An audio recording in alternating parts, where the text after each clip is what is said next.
Hello, Monday evening. Welcome to North West Tonight with Roger Johnson. Thank you for your company. Our top story: fallings out and sackings in the Isle of Man government after failing to agree on policy. The disagreements are over the introduction of the minimum wage and 20-mile-an-hour speed limits on the island. We'll have all the details. Also tonight, new restrictions on unhealthy food adverts on public transport. 78% of people in Halton are now obese or overweight. Opposition in Cumbria over plans to shut a junction on the M6 for 4 years. Kirby Stephen, I think, possibly will be one of the worst communities affected if National Highways, under government instruction, close junction 38 for a period of 4 years. We're a Dementia disco. Oh, come on in. Hi, guys. Dance like you used to, the Dementia disco in honour of Brian, who loved red wine and a party. Do you like rock and roll? Oh yes, stereo funny. Oh, you like them? They're fantastic. And once again, there will be a little bit of mistiness around to greet us tomorrow morning, but then a drier and brighter day to come. What about the rest of the week? Join me later in the programme. I'll have all the details on that and perhaps a little look into next weekend as well.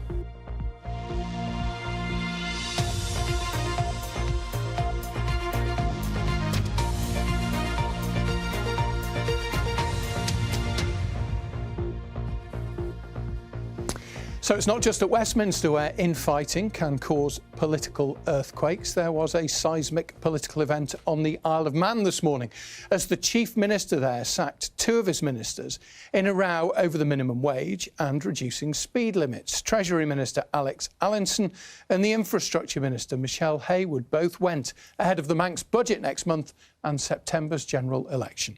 Alex Blake has this report. You know the old saying, new year, new Council of Ministers.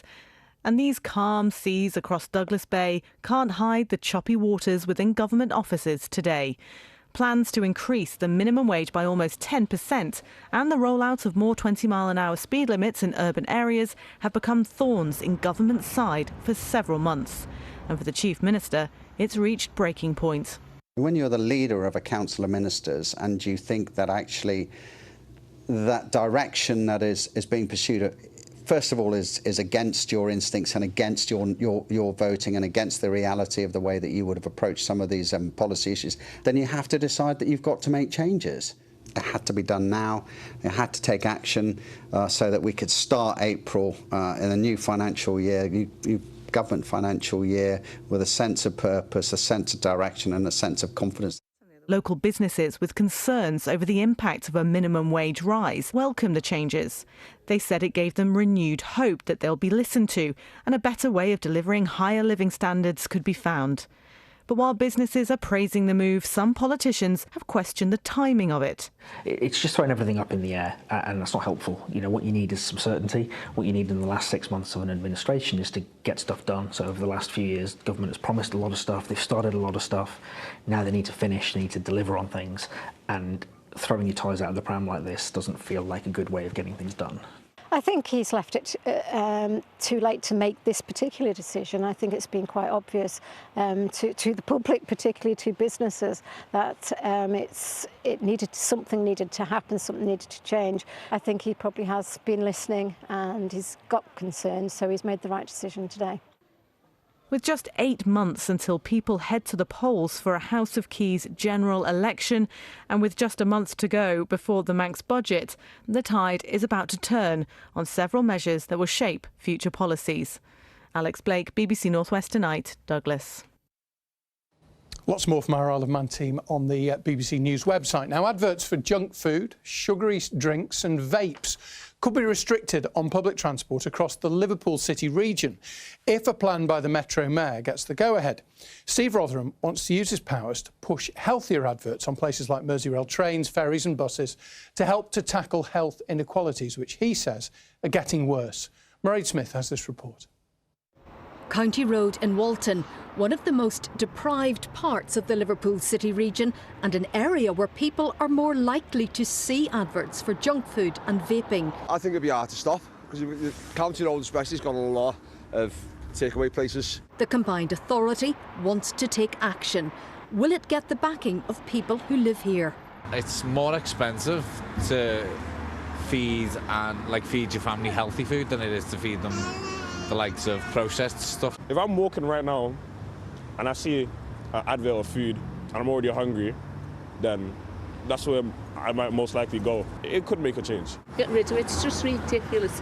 It's just a money-making load of rubbish. Just, yeah. No, it's influencing the kids. And the kids are asking for vapes and junk food, and here's me bus. Figures from the combined authority show that more than 78% of adults in Halton and more than 63% of adults in Liverpool are classed as overweight or obese. The data also shows that junk food ads appear 6 times more often in the most deprived parts of the city region. Youngsters in these areas are up to 50% more likely to carry extra weight.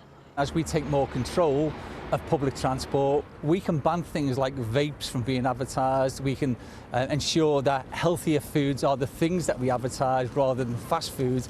But we want the health of the nation to improve, and we want that to start in the Liverpool City region. The combined authorities plan builds on the work led by public health teams in councils including Knowsley, Sefton and Liverpool. In 2024, Liverpool Council adopted a policy that bans certain types of advertising on our advertising-owned spaces, things like foods high in salt, fat and sugar. The good news about this policy being adopted by the combined authority is they own much more of that advertising space, so they're able to have a much bigger impact.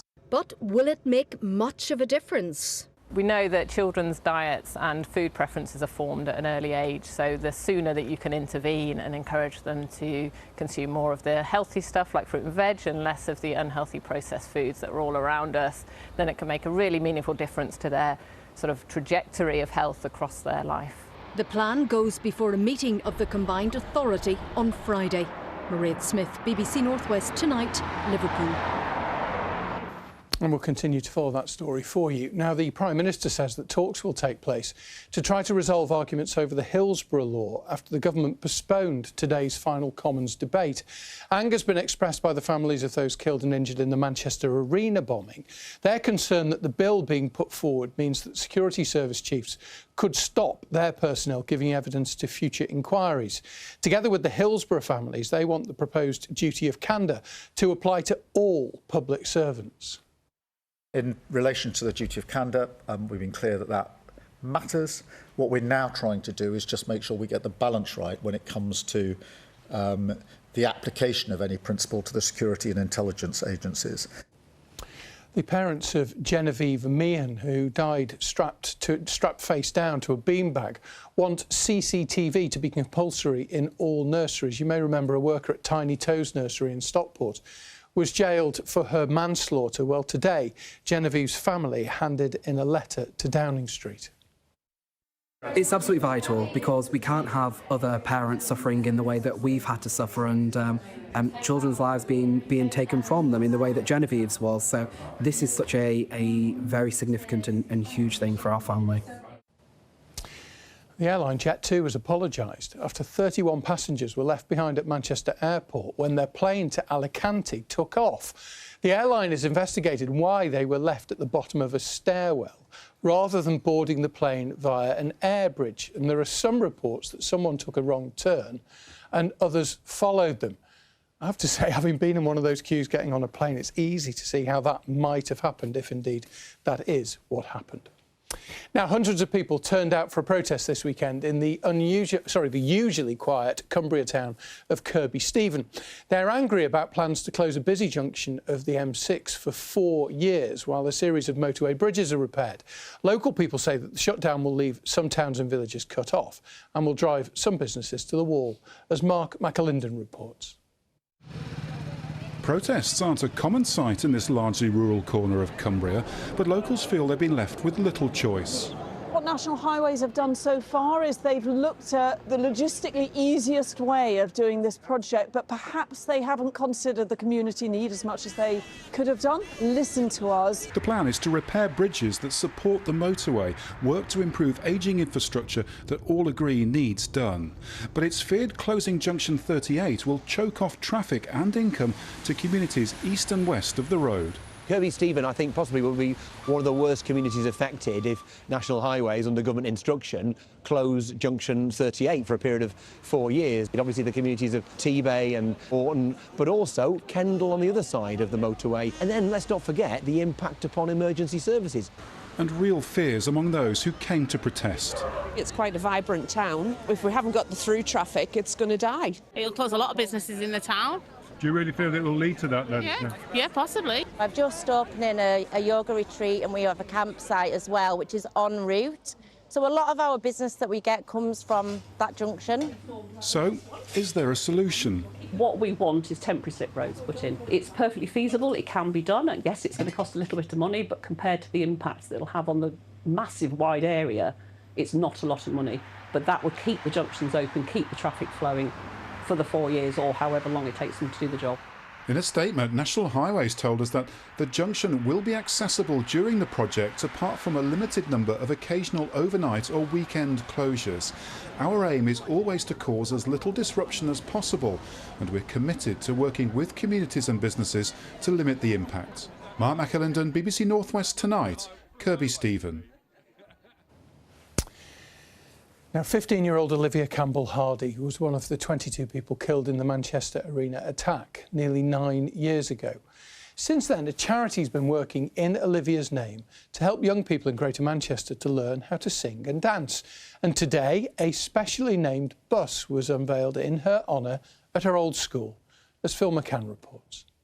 I close my eyes and call to day, and when I open them, you're still there. Olivia loved to dance and sing, to perform in front of an audience. Now her family have made sure a new generation of young people see and know her name. Her grandma Sharon unveiled this bus in her honour at her old school near Bury this morning. I wanted to have a positive attitude with Olivia's name on so she can be remembered for the beautiful 15-year-old child that she was. I'm hoping that when the children get on the bus, some of Olivia's spirit will be with them, thinking, I'm going into my final year at school and, this is my chance. Well, inside the bus here we have worker bees on the roof. They are in memory of all of the other victims of the arena attack. And this vehicle will ply the 469 route. That is the route that Olivia took to school here in Tottington.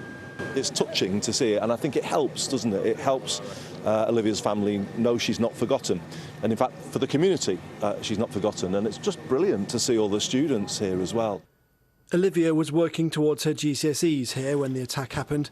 She'd have been in her mid-20s now. But children of all sorts of ages have been helped to access music and dance education by the charity that was set up in her name just days after she was killed. We've helped many people within the arts, from just going to college or uni, or for just simple dance lessons. After nearly 9 years, names and legacies live on. Phil McCann, BBC North West Tonight, Tottington. There's some of the great work being done in Olivia Campbell-Hardy's name, one of 22 who will never be forgotten. Right, here are some of the other stories that people are reading this evening from BBC News. And a woman who ran rehabilitation courses for male prisoners has been jailed after starting an inappropriate relationship with an inmate. Jane Littler also smuggled spice into HMP Garth in Lancashire. A tech firm which works with more than 120 councils has relocated its headquarters from London to Wigan. Agilicis is moving into the refurbished former Civic Centre. And lovely story this, Bob Lee's wife died a few years ago, but Bob says he was absolutely stunned when strangers paid for his 86th birthday meal in Warrington when they spotted him eating alone. You can find out more bbc.co.uk/local news or have a look on the BBC News app. And if you paid for Bob's meal, well done. Now, within sight of Blackpool's famous tower is the Revo area, and free cooking lessons are now being offered to residents there. It's one of the most deprived areas of the country. The idea is to help to improve health and build community. Rob Parr, a businessman from the area, has funded a community kitchen, and Molly Brewer has been to take a look. In a once empty shop in the heart of Revo in Blackpool, the ovens are on, the chopping boards are out, and for many here, it's the first time they've cooked from scratch in years. OK, so I'll turn this hob on here. It's the passion project of 62-year-old Rob Parr, a local businessman. I was worried when I saw people and how poorly they were eating. Some of them, not everyone. And I just thought that it would help people if they could learn to cook healthy meals themselves, and ultimately that would help their health. We do a different meal every week, and we have up to 20 people having lessons on a weekly basis. What would you say is your favourite thing about these sessions? The meeting people. It really is just an amazing place to be. I couldn't think of anywhere else to be honest with you. Because it's a lot more healthier as well. You think like cooking a chicken chow mein for one, you'd think that'd be really greasy, but it's not really done in oil, so you know, and the chicken curries have been amazing and spicy, which helps me, you know. Every time we've came here and cooked, we've all sat as a family and ate it, whereas back home, we would never have done that. We get to chatting quite a lot of different people and, you know, sharing stories and backgrounds with stuff. Just the things that Rob does for the as a community, he's absolutely brilliant. We love coming to it, so we do. And he's not doing it alone. Members of the community are more than happy to help out. It's just about helping and getting people brews and everything. So I'm a brew person. If more people did that, it'd be a better world, wouldn't it? A simple recipe of good food, community and connection. And a recipe Rob hopes will last. Molly Brewer, BBC North West Tonight, Blackpool. Right, let's move on to sport. Ian is here. Great start for Michael Carrick, Manchester United manager. Derby win gives their season a real boost, but for Manchester City, it could be very much the opposite, couldn't it? Yeah, a bit of a blow for them. An entire 2.5 days have passed since United's resounding victory. United fans, no doubt, will still be buzzing. On Saturday lunchtime, Old Trafford rocked like the good old days, and the performance itself felt a bit like vintage United. In the space of 90-odd minutes, a season of decidedly mixed fortunes really came alive. As every football reporter in the world pointed out beforehand, Michael Carrick could hardly have had a trickier start to his second spell, and on another day this might not have been their day. But despite the efforts of City keeper Jan among United podcasters on social media, for whom this result was the stuff of dreams. I think we're all just trying to calm down slightly.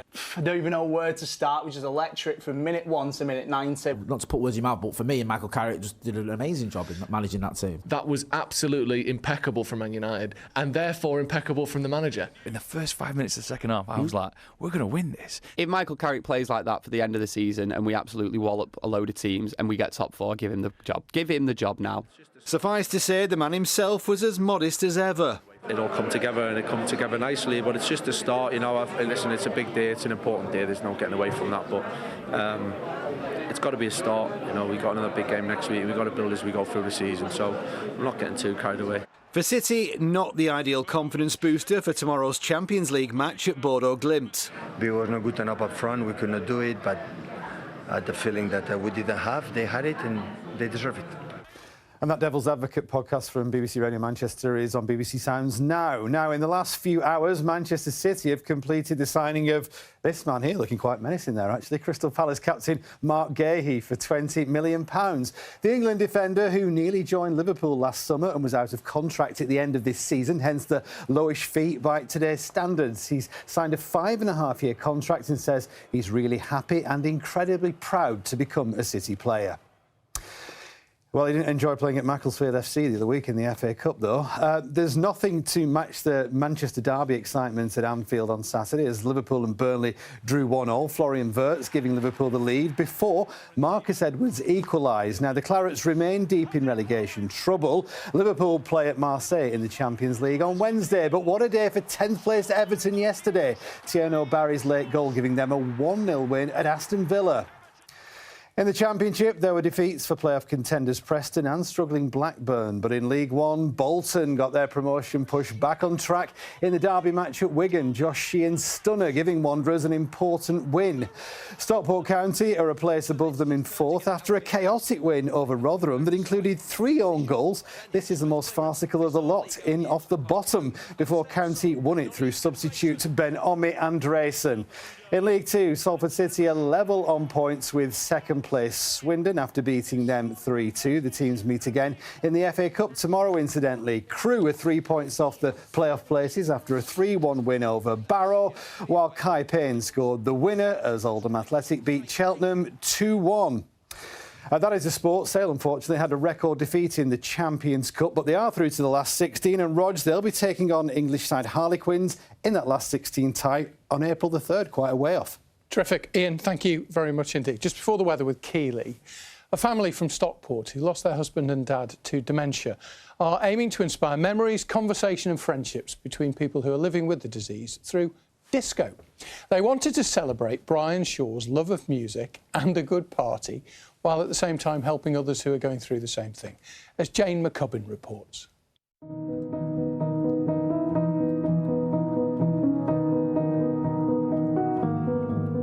Brian Shaw loved music. And even at the end of his dementia journey, it was music which brought him back to himself. He became essentially non-communicative, but his eyes would light up at certain songs. Dad was only 66 when he was diagnosed, and we went to all the wonderful dementia support groups in our area, and they were lovely, but people were much older than Dad. So of course the music they were playing at these events wasn't this kind of music. Soul music, you know, 80s music. Church halls are lovely, but you know, it's daytime, cups of tea and biscuits, and Dad would just look at me like, why am I here? We're Dementia Disco. Oh, come on in. Hi, guys. Welcome, welcome.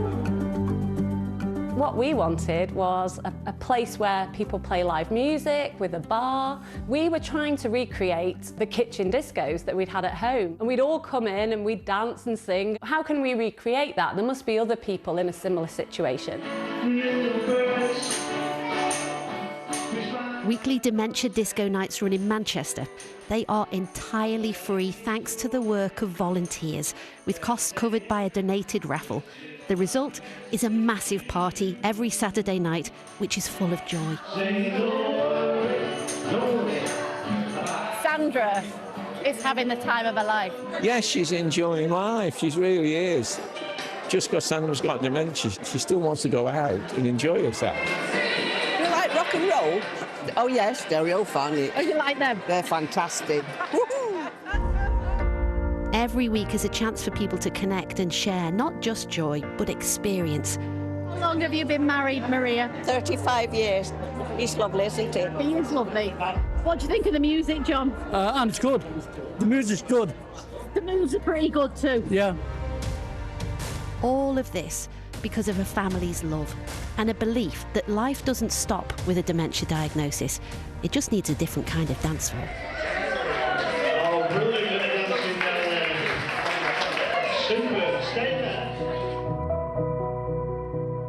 Brian, boy racer, dream chaser, pedal to the metal, bit of a rebel, rule breaker, loved him on sight. One of the lads turned great dad.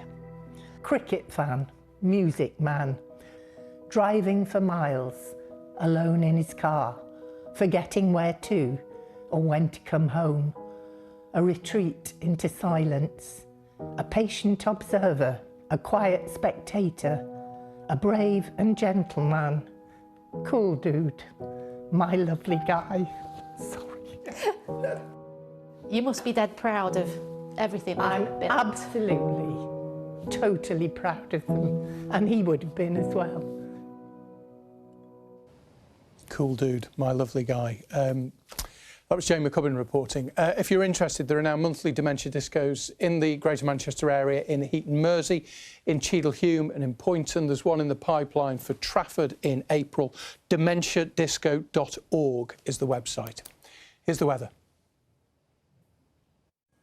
Hello there, good evening. It was a really grey start to the day, wasn't it, for many of us, scenes like this. And in fact, for some of us, it lasted right the way through to the afternoon. There will be some mistiness tomorrow, but I think it will be fairly short-lived. And overall, it looks like a brighter day. So keep your pictures coming in. We're on socials as well. So what's this week shaping up like? Well, low pressure is dominating our weather. So there will be some cloud and rain at times. But in between those weather fronts, we have got some dry weather and some sunshine as well. Quite a blustery week to come from tomorrow onwards. A straight strengthening breeze, and then cooler later in the week into next weekend and maybe even next week as well. So a busy old pressure chart today. It's this small occluded front which I think is going to bring us some rain through this evening and the first part of the night. So a lot of cloud out there at the moment, outbreaks of rain and drizzle which will push northeastwards through the night. I think we'll see that clearing and then some returning to the Isle of Man later in the night, but elsewhere dry with clear spells developing. And of course, it's those clear spells that allow the mistiness to develop with temperatures dropping back to around 5 or 6 degrees cooler,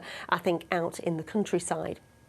So tomorrow morning, yes, there'll be some mistiness, but I think also there'll be some brightness around. So some areas of cloud tomorrow, but a largely dry day with some bright or sunny spells. And then you notice gradually through the afternoon, we'll see it clouding over, certainly for the Isle of Man, where there'll be outbreaks of rain arriving and then pushing into parts of Merseyside, Cheshire later in the day.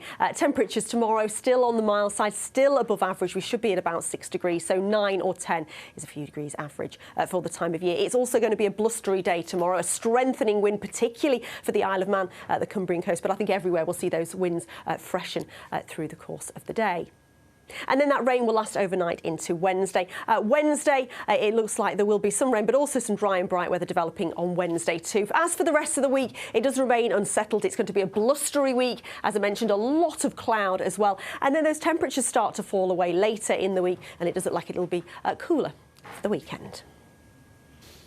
Thank you, Keely. A couple of weeks ago, you might remember I asked for your favourite winter walks. I've been filming a couple of them over the last few days. We're going to run them on Tuesday nights between now and the end of winter, end of February, hopefully. First one is tomorrow night. Suffice to say, it was wet. Whatever you're doing, have a great evening, and thank you as always for watching. Good night.